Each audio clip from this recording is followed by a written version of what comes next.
നമസ്തേ. മഹാഭാരതത്തിലേക്ക് വീണ്ടും സ്വാഗതം. രാമക്ഷേത്രത്തിന് ബാബറി എന്ന പൂട്ടിടാൻ ചിലർ ശ്രമിക്കുന്നുവെന്ന് കേന്ദ്ര ആഭ്യന്തരമന്ത്രി അമിത്ഷാ. വോട്ട് ബാങ്ക് തകരുമെന്ന ഭയത്താലാണ് പ്രതിപക്ഷ മുന്നണിയിലുള്ളവർ അയോധ്യ പ്രാണപ്രതിഷ്ഠ ചടങ്ങ് ബഹിഷ്കരിച്ചതെന്നും അമിത്ഷാ പറഞ്ഞു. ജമ്മു കാശ്മീരിൽ ആർട്ടിക്കിൾ 370 കോൺഗ്രസ് അടിച്ചേൽപ്പിച്ചതാണെന്ന് യോഗി ആദിത്യനാഥ്. ജനങ്ങളെ മതത്തിൻ്റെയും ഭാഷയുടെയും പേരിൽ വേർതിരിച്ചു നിർത്തിയാണ് കോൺഗ്രസ് ഭരിച്ചതെന്നും യോഗി ആദിത്യനാഥ്. ഭാരതീയ ജനതാ പാർട്ടിക്ക് രാഷ്ട്രമാണ് പ്രധാനമെന്ന് പ്രധാനമന്ത്രി നരേന്ദ്രമോദി. കുടുംബത്തിനു വേണ്ടി കുടുംബം നയിക്കുന്ന പാർട്ടിയാണ് കോൺഗ്രസ് എന്നും പ്രധാനമന്ത്രി.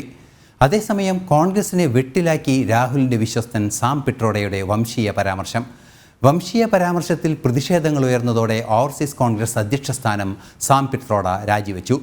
സാം പിട്രോഡയുടെ പരാമർശത്തിൽ രാഹുൽ ഉൾപ്പെടെയുള്ള നേതൃത്വം മാപ്പ് പറയണമെന്ന് കേന്ദ്രമന്ത്രി രാജീവ് ചന്ദ്രശേഖർ. പിണറായി വിജയനും സ്റ്റാലിനും ഈ വിഷയത്തിൽ നിലപാട് വ്യക്തമാക്കണമെന്നും രാജീവ് ചന്ദ്രശേഖർ പറഞ്ഞു.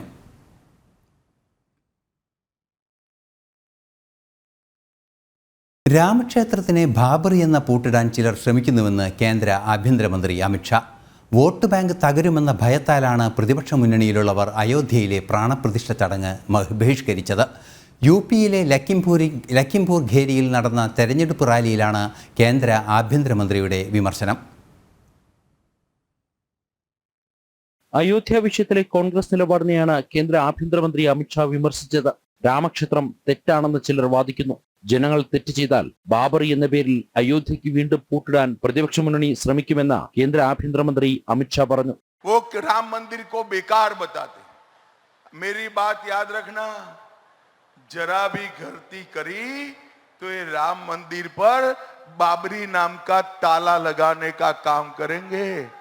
രാഹുൽ, പ്രിയങ്ക തുടങ്ങിയ കോൺഗ്രസ് നേതാക്കളെയും അഖിലേഷ് യാദവ്, ഡിംപിൾ യാദവ് തുടങ്ങിയ സമാജ്വാദി പാർട്ടി നേതാക്കളെയും പ്രാണപ്രതിഷ്ഠാ ചടങ്ങിലേക്ക് ക്ഷണിച്ചിരുന്നു. വോട്ട് ബാങ്ക് നഷ്ടപ്പെടുമോ എന്ന ഭയത്താൽ അവർ ചടങ്ങ് ബഹിഷ്കരിച്ചു. എന്നാൽ BJPക്ക് ആരെയും ഭയമില്ല എന്ന് പറഞ്ഞ അമിത്ഷാ ഔറംഗസേബ് തകർത്ത കാശി വിശ്വനാഥ ഇടനാഴിയും പ്രധാനമന്ത്രി പുനർനിർമ്മിച്ചതായി ചൂണ്ടിക്കാട്ടി.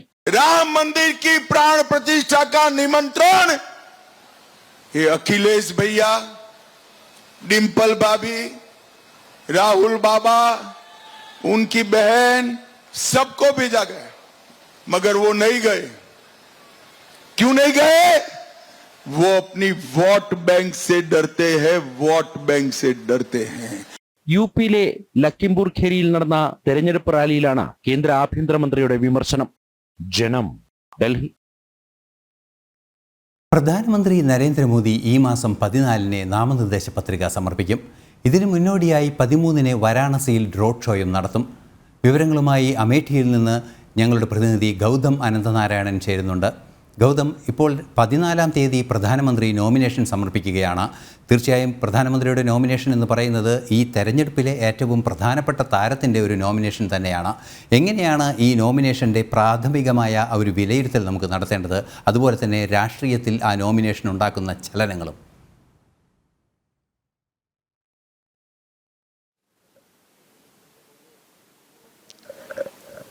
ഐസൻ, ഈ തവണയും പ്രധാനമന്ത്രി നരേന്ദ്രമോദി ലോക്സഭയിലേക്ക് മത്സരിക്കുന്നതിനായി തെരഞ്ഞെടുത്തത് ഭാരതത്തിൻ്റെ ആത്മീയ തലസ്ഥാനമായിട്ടുള്ള വാരണാസിയാണ്. വാരണാസിയിൽ അദ്ദേഹം ഈ മാസം 13-ന് എത്തുകയാണ്. ലോക്സഭാ തെരഞ്ഞെടുപ്പിൻ്റെ പ്രഖ്യാപനത്തിന് ശേഷമുള്ള ആദ്യത്തെ വാരണാസി സന്ദർശനമാണ്. മാത്രമല്ല 2 ദിവസം അദ്ദേഹം വാരണാസിയിൽ ഉണ്ടാകും. 13-ാം തീയതി ഒരു പടുകൂറ്റൻ റോഡ് ഷോ അവിടെ പ്രധാനമന്ത്രി നടത്തുന്നുണ്ട്. നമുക്കറിയാം, അദ്ദേഹം ഓരോ തെരഞ്ഞെടുപ്പ് കാലത്തും വാരണാസിയിൽ എത്തുകയും അവിടെ ഒരു വലിയ റോഡ് ഷോ നടത്തുകയും ചെയ്യാറുണ്ട്.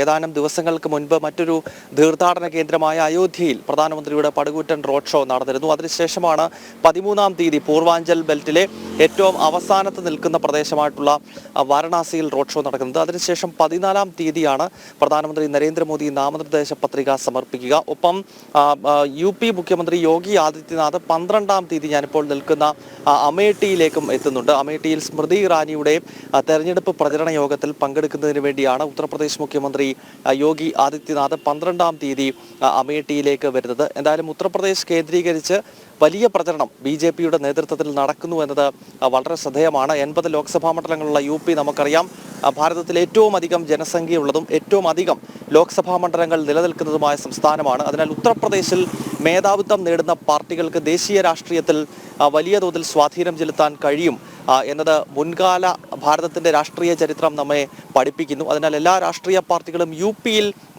മേധാവിത്വം നേടുവാനുള്ള ശ്രമം കാലാകാലങ്ങളായി തെരഞ്ഞെടുപ്പ് ഗോതയിൽ നടത്തുന്നു. അതിനാൽ പ്രധാനമന്ത്രി നരേന്ദ്രമോദിയും ഇത്തവണയും അദ്ദേഹം ഉത്തർപ്രദേശിലെ പൂർവാഞ്ചൽ മേഖലയിലെ വാരണാസി മണ്ഡലമാണ് തെരഞ്ഞെടുത്തത്.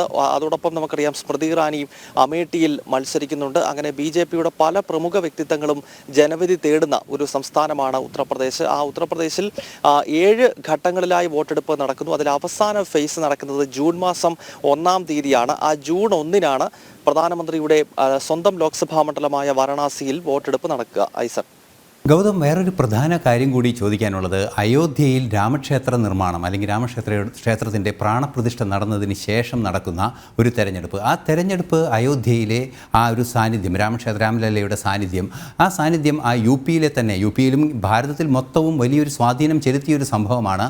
ആ സംഭവത്തിൽ ഈ രാമക്ഷേത്ര നിർമ്മാണത്തിൻ്റെ സാധ്യത അല്ലെങ്കിൽ ആ വാഗ്ദാനം പാലിച്ചതിൻ്റെ ആ ഒരു അതിൻ്റെ ഒരു പ്രതികരണം എത്തരത്തിലായിരിക്കും യുപിയിലുണ്ടാവുക?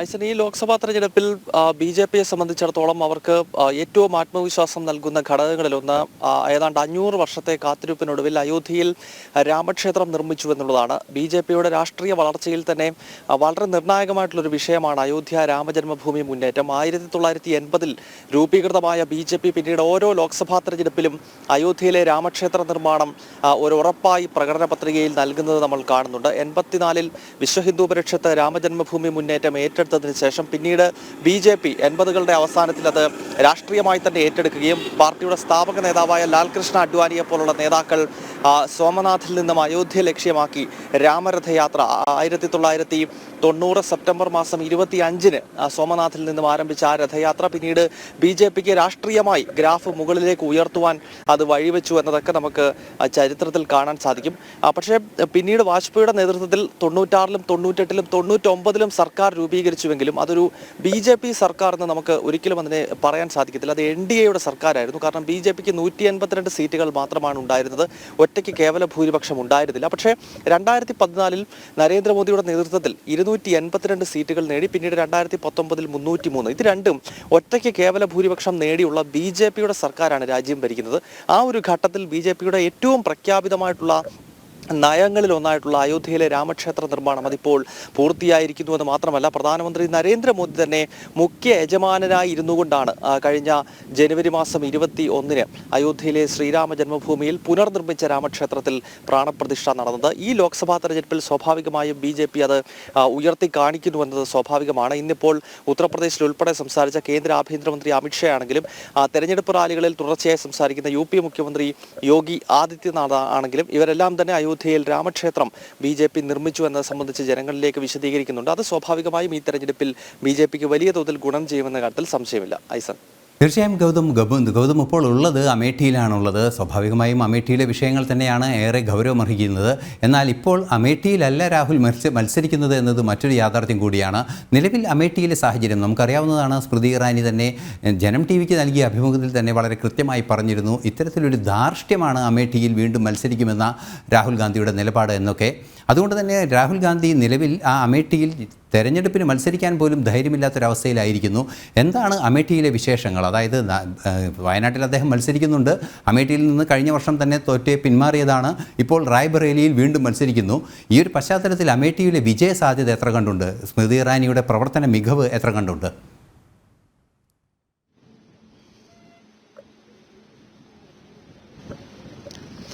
ഐസൻ, ഈ ലോക്സഭാ തെരഞ്ഞെടുപ്പിൽ അമേഠിയിൽ സത്യത്തിൽ ഒരു തീപാർന്ന മത്സരം നടക്കുന്നില്ല എന്നതാണ് വസ്തുത. നേരത്തെ ഐസൻ തന്നെ ചൂണ്ടിക്കാണിച്ചിരുന്നു. അതായത് അമേഠിയിലേക്ക് ബി.ജെ.പി ശരിക്കും വെല്ലുവിളിക്കുകയായിരുന്നു രാഹുലിനെ.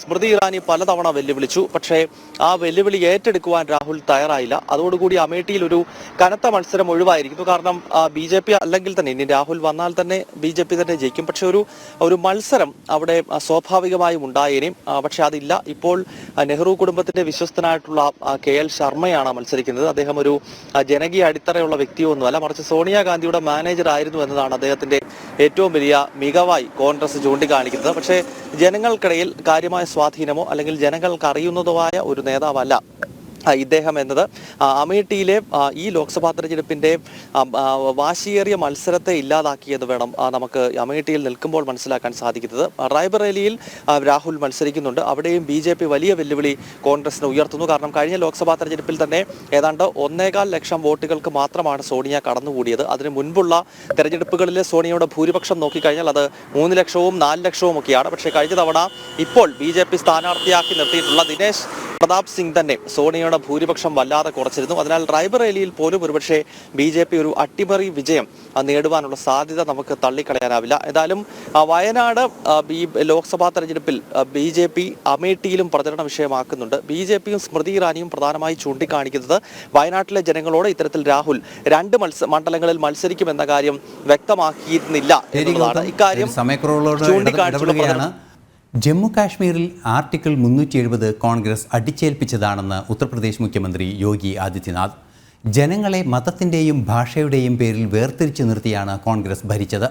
ഇന്ന് ജനങ്ങൾ വികസിത ഭാരതമെന്ന ആശയത്തോടൊപ്പമാണെന്നും യോഗി പറഞ്ഞു. ജമ്മു കശ്മീരിൽ ഭീകരവാദത്തിന് പിന്തുണ നൽകിയ ഘടകമായിരുന്നു പ്രത്യേക അധികാരങ്ങൾ നൽകിയിരുന്ന ആർട്ടിക്കിൾ 370. ജമ്മു കശ്മീരിൽ ആർട്ടിക്കിൾ 370 കോൺഗ്രസ് അടിച്ചേൽപ്പിച്ചതാണെന്നും ഉത്തർപ്രദേശ് മുഖ്യമന്ത്രി യോഗി ആദിത്യനാഥ് ഗോരഖ്പൂരിൽ പറഞ്ഞു.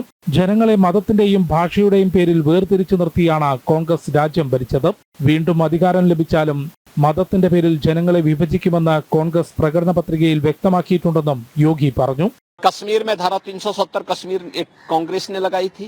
देश के अंदर जाति राजनीति को क्षेत्र और भाषाई आधार पर समाज को बांटने की कुत्सित चेष्टा कांग्रेस ने की थी. अपने मैनिफेस्टो में जिस प्रकार की बातों को कांग्रेस ने उल्लेख किया है, ये भारत की सनातन आस्था पर प्रहार तो है ही, समाज में वर्ग संघर्ष की स्थिति को पैदा करने वाला है. ഭരണഘടന പോലും അട്ടിമറിച്ചുകൊണ്ട് മുസ്ലിം വിഭാഗത്തിന് സംവരണം നൽകാനും പിന്നാക്ക വിഭാഗങ്ങൾക്കുള്ള ആനുകൂല്യം ഇല്ലാതാക്കാനുമാണ് കോൺഗ്രസ് ശ്രമിക്കുന്നത്. കോൺഗ്രസിന്റെ നീക്കങ്ങൾ ജനങ്ങൾ വോട്ടിലൂടെ തകർക്കുമെന്നും വികസിത ഭാരതത്തിലേക്കുള്ള യാത്രയ്ക്കൊപ്പമാണ് രാജ്യത്തെ ജനങ്ങളെന്നും യോഗി ആദിത്യനാഥ് പറഞ്ഞു. ജനം, ഡൽഹി. ഭാരതീയ ജനതാ പാർട്ടിക്ക് രാഷ്ട്രമാണ് പ്രധാനമെന്ന് പ്രധാനമന്ത്രി നരേന്ദ്രമോദി. കുടുംബത്തിനു വേണ്ടി കുടുംബം നയിക്കുന്ന പാർട്ടിയാണ് കോൺഗ്രസ്.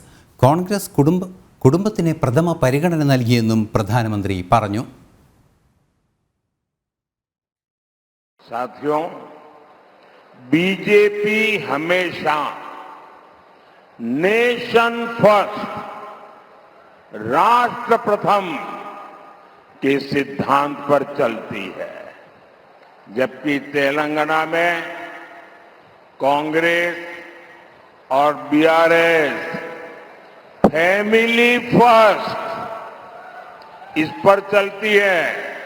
ये लोग ऐसे हैं, इनकी पॉलिटिकल पार्टी ऐसी है, by the family, for the family, of the family, यही इनका खेल है. कांग्रेस और BRS में कोई अंतर नहीं है.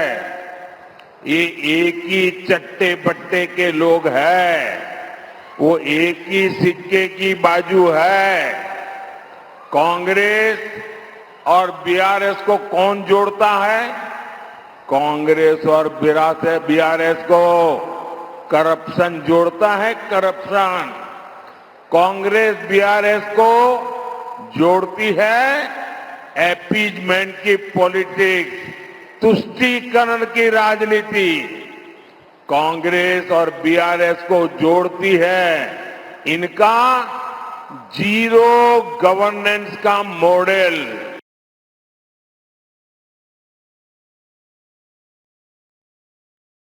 കോൺഗ്രസിനെ വെട്ടിലാക്കി രാഹുലിൻ്റെ വിശ്വസ്തൻ സാം പിട്രോഡയുടെ വംശീയ പരാമർശം. രാജ്യത്തിൻ്റെ കിഴക്ക് ഭാഗത്തുള്ളവർ ചൈനക്കാരെ പോലെയെന്നും ദക്ഷിണ ഭാഗത്തുള്ളവർ ആഫ്രിക്കക്കാരെ പോലെയുമെന്നായിരുന്നു സാം പിട്രോഡയുടെ പരാമർശം. വംശീയ പരാമർശത്തിൽ പ്രതിഷേധങ്ങൾ ഉയർന്നതോടെ ഓവർസീസ് കോൺഗ്രസ് അധ്യക്ഷ സ്ഥാനം സാം പിട്രോഡ രാജിവെച്ചു. വിവരങ്ങളുമായി ഡൽഹിയിൽ നിന്ന് S നന്ദഗോപൻ ചേരുന്നുണ്ട്. നന്ദൻ, ഇപ്പോൾ ഇന്നുണ്ടായ വലിയൊരു സംഭവവികാസങ്ങളിലൊന്നാണ് ഇത്തരത്തിൽ വംശീയ പരാമർശം സാം പിട്രോഡ നടത്തുന്നു. സാം പിട്രോഡയ്ക്ക് രാഹുൽ ഗാന്ധിയുമായുള്ള ബന്ധം പരാമർശിക്കപ്പെടുന്നു. ഇത് രാജ്യത്താകമാനം പ്രതിഷേധങ്ങൾ വിളിച്ചു വരുത്തുന്നു. ഇപ്പോൾ അദ്ദേഹത്തിൻ്റെ രാജിയിലേക്ക് എത്തിച്ചിരിക്കുന്നു. എന്താണ് ഇന്ന് ഈ സംഭവവുമായി ബന്ധപ്പെട്ടുണ്ടായ വിശദമായ സംഭവ വികാസങ്ങൾ? നൽകിയ അഭിമുഖത്തിലാണ് സാം പിട്രോഡ ഇത്തരമൊരു പരാമർശം നടത്തിയിരിക്കുന്നത്. രാജ്യത്തിന്റെ കിഴക്ക് ഭാഗത്തുള്ളവർ ചൈനക്കാരെ പോലെയും പടിഞ്ഞാറ് ഭാഗത്തുള്ളവർ അറബികളെ പോലെയും വടക്ക് ഭാഗത്തുള്ളവർ വെള്ളക്കാരെ പോലെയും തെക്ക് ഭാഗത്തുള്ളവർ ആഫ്രിക്കക്കാരെ പോലെയുമാണ് എന്നുള്ളൊരു പരാമർശമാണ് ആ ഒരു അഭിമുഖത്തിൽ സാം പിട്രോഡ നൽകിയിരിക്കുന്നത്. ഇതിനെതിരെ വലിയ പ്രതിഷേധമാണ് ഇതിനോടകം തന്നെ ഉയർന്നിരിക്കുന്നത്. ഇത് വംശീയ അധിക്ഷേപമാണെന്നും ഭാരതീയരെ ഭിന്നിപ്പിക്കുവാനുള്ള നീക്കത്തിന്റെ ഭാഗമാണ് ഇത്തരം പരാമർശമെന്നുമാണ് പ്രധാനമായും BJP ചൂണ്ടിക്കാണിക്കുന്നത്. ഇതിനോടകം തന്നെ BJPയുടെ മുതിർന്ന നേതാക്കളൊക്കെ തന്നെ അത് സംബന്ധിച്ചുള്ള പ്രതികരണം നടത്തിക്കഴിഞ്ഞു. ഇത്തരം പരാമർശങ്ങൾ ഇത് ഭാരതത്തെ ഭിന്നിപ്പിക്കുവാൻ വേണ്ടിയുള്ളതാണ്, അല്ലെങ്കിൽ അതിന് ഉതകുന്ന രീതിയിലുള്ള പരാമർശമാണ് ഓവർസീസ് കോൺഗ്രസിന്റെ അധ്യക്ഷൻ നടത്തിയിട്ടുള്ളത് എന്നുള്ളതാണ് പ്രധാനമായും BJP ഉന്നയിക്കുന്നത്. ഏതായാലും കോൺഗ്രസ് ഈ ഒരു സംഭവത്തോടെ വീണ്ടും വിട്ടിലായിരിക്കുന്നു. നേരത്തെ സാം പിട്രോഡയുടെ നിർദ്ദേശം, അതായത് ഇൻഹെറിറ്റൻസ് ടാക്സ് എന്നുള്ള നിർദ്ദേശം കോൺഗ്രസിനെ വലിയ പ്രതിസന്ധിയിലേക്ക് എത്തിച്ചിരുന്നു. അതായത് ഒരാൾ മരണപ്പെട്ടാൽ അയാളുടെ അടുത്ത തലമുറയ്ക്ക് സ്വത്ത് കൈമാറാതെ അതിന്റെ നിശ്ചിത വിഹിതം സർക്കാർ ഖജനാവിലേക്ക് പോകുന്ന രീതിയിലുള്ള നിർദ്ദേശമായിരുന്നു ഇന്ത്യൻ ഓവർസീസ് കോൺഗ്രസിന്റെ അധ്യക്ഷൻ എന്ന നിലയിൽ സാം പിട്രോഡ മുന്നോട്ട് വെച്ചത്. ഇതിനെതിരെ വലിയ പ്രതിഷേധങ്ങൾ ഉയരുന്ന സാഹചര്യമുണ്ടായിരുന്നു. തെരഞ്ഞെടുപ്പിൽ രണ്ടാം ഘട്ട തെരഞ്ഞെടുപ്പിലും അതേപോലെ തന്നെ മൂന്നാം ഘട്ട തെരഞ്ഞെടുപ്പിലും അത് കൃത്യമായി BJP ചർച്ചയാക്കി. ഇപ്പോൾ അടുത്ത തെരഞ്ഞെടുപ്പിലേക്ക്, നാലാം ഘട്ട തെരഞ്ഞെടുപ്പിലേക്ക് കടക്കാനിരിക്കുന്ന ഈ വേളയിലാണ് സാം പിട്രോഡയുടെ ഇത്തരം പരാമർശം എന്നുള്ളത് ഏറെ ശ്രദ്ധേയമാണ്. പ്രത്യേകിച്ച് ഇത്തരമൊരു സാഹചര്യത്തിൽ കോൺഗ്രസിന് മുന്നിൽ മറ്റു പോംവഴികളൊന്നും ഇല്ലാത്തതുകൊണ്ട് സാം പിട്രോഡയോട് രാജി സമർപ്പിക്കുവാൻ വേണ്ടി ആവശ്യപ്പെട്ടു എന്നുള്ള വിവരങ്ങളാണ് ലഭ്യമാകുന്നത്. ഇന്ന് സാം പിട്രോഡ AICC അധ്യക്ഷന് രാജിക്കത്ത് നൽകിയിട്ടുണ്ട്. ഈ കോൺഗ്രസിന്റെ ഭാഗത്തു നിന്നുള്ള ഒരു സമ്മർദ്ദമാണ് ഈ രാജിക്ക് കാരണമെന്നുള്ളതാണ് അറിയാൻ കഴിയുന്നത്. കാരണം ഈ അടുത്ത കാലത്ത് നിന്നും കോൺഗ്രസിനെ ഇത്രമേൽ സമ്മർദ്ദത്തിലാഴ്ത്തിയ, അല്ലെങ്കിൽ പ്രതിസന്ധിയിലാഴ്ത്തിയ, പ്രതിരോധത്തിലാഴ്ത്തിയ മറ്റൊരു സംഭവങ്ങൾ അല്ലെങ്കിൽ പ്രസ്താവനകൾ ഇല്ല എന്നുള്ളതാണ് കോൺഗ്രസ് നേതാക്കളുടെ തന്നെ വിലയിരുത്തൽ. കോൺഗ്രസിന്റെ പരാജയത്തിന് വഴിതെളിക്കും ഈ ഒരു പരാമർശം എന്നുള്ള കാര്യത്തിൽ സംശയമില്ല. പ്രത്യേകിച്ച് രാജ്യത്തെ ജനങ്ങളെ വംശീയമായി അധിക്ഷേപിക്കുക, പ്രത്യേകിച്ച് രാജ്യത്തിന്റെ വടക്ക് കിഴക്കൻ സംസ്ഥാനങ്ങൾ അവരെ ചൈനക്കാരുമായി ഉപമിക്കുക, അതേപോലെ തന്നെ തെക്കൻ ഭാരതത്തിലുള്ളവരെ, ദക്ഷിണ ഭാരതത്തിലുള്ളവരെ ആഫ്രിക്കക്കാരുമായി ഉപമിക്കുക തുടങ്ങിയ ഇത്തരം പരാമർശങ്ങൾ സ്വാഭാവികമായി അത് വംശീയ അധിക്ഷേപമായി തന്നെ അത് കാണേണ്ടി വരും. അത്തരമൊരു സാഹചര്യത്തിലാണ് വലിയ പ്രതിഷേധവുമായി BJP രംഗത്തെത്തിയത്. ഏതായാലും BJPക്ക് നാലാം ഘട്ട തെരഞ്ഞെടുപ്പിൽ BJP ഇത് കൃത്യമായ ആയുധമാക്കി മുന്നോട്ട് പോവുകയാണ്. BJPക്ക് എല്ലാ തരത്തിലും ഈ ഒരു പ്രസ്താവന ഗുണം ചെയ്യുമെന്നുള്ള കാര്യത്തിൽ തർക്കമില്ല. ശരി നന്ദൻ, ഇനി അടുത്തൊരു വാർത്തയിലേക്കാണ്. ഭാരതീയരെ അവഹേളിച്ചുകൊണ്ടുള്ള സാം പിട്രോഡയുടെ പരാമർശത്തിൽ രാഹുൽ ഉൾപ്പെടെയുള്ള കോൺഗ്രസ് നേതൃത്വം മാപ്പ് പറയണമെന്ന് കേന്ദ്രമന്ത്രി രാജീവ് ചന്ദ്രശേഖർ. രാഹുലിൻ്റെ ഏറ്റവും അടുത്ത ഉപദേശകനാണ് സാം പിട്രോഡ. പിണറായി വിജയനും സ്റ്റാലിനും ഉൾപ്പെടെയുള്ള പ്രതിപക്ഷ മുന്നണി നേതാക്കൾ ഈ വിഷയത്തിൽ നിലപാട് വ്യക്തമാക്കണമെന്നും രാജീവ് ചന്ദ്രശേഖർ ഡൽഹിയിൽ പറഞ്ഞു. Mr. Sam Pitroda is the chairman of the Indian Overseas Congress. He is a very significant player in the Congress leadership. He is Rahul Gandhi's mentor. What Sam Pitroda says, Rahul Gandhi echoes and amplifies, including traveling all around the US and around the world in tearing down India's reputation, questioning India's democracy, India's EVMs, India's judiciary. All of this has been done by Sam Pitroda along with Rahul Gandhi on numerous occasions. Sam പിട്രോഡയുടെ പരാമർശത്തിനെതിരെ രൂക്ഷ വിമർശനവുമായി BJP നേതാവ് അനിൽ ആന്റണി. കോൺഗ്രസ് പാർട്ടിയിലെ ഉയർന്ന സ്ഥാനത്തുള്ള നേതാക്കളിൽ നിന്നാണ് ഇത്തരം പ്രസ്താവനകൾ വരുന്നത്. കോൺഗ്രസിൻ്റെ കണ്ണിൽ ഭാരതം ഇന്നും ഒരു കൂട്ടം ഗോത്രങ്ങളാൽ നിർമ്മിക്കപ്പെട്ട രാജ്യമാണ്. രാഹുലിൻ്റെ ഉപദേശകനായ ആളിൽ നിന്നാണ് ഇത്തരം വിദ്വേഷ പ്രസ്താവന വരുന്നതെന്നും അനിൽ ആന്റണി പറഞ്ഞു. Mr. Pitroda's statements are definitely disappointing. It is with clear racial overtones and it is made in very poor taste. But more than all that, we shouldn't forget the fact that Mr. Pitroda is a very core advisor of Mr. Rahul Gandhi. And these kind of statements from these kind of high position leaders inside the Congress once again is making it very, very clear to the people of India that this elections, they should be choosing the Bharatiya Janata Party and the NDA led by Honorable Prime Minister Narendra Modi ji. ഇന്നത്തെ മഹാഭാരതം അവസാനിക്കുകയാണ്. കൂടുതൽ തെരഞ്ഞെടുപ്പ് വിശേഷങ്ങളുമായി നാളെ കാണാം. നമസ്തേ.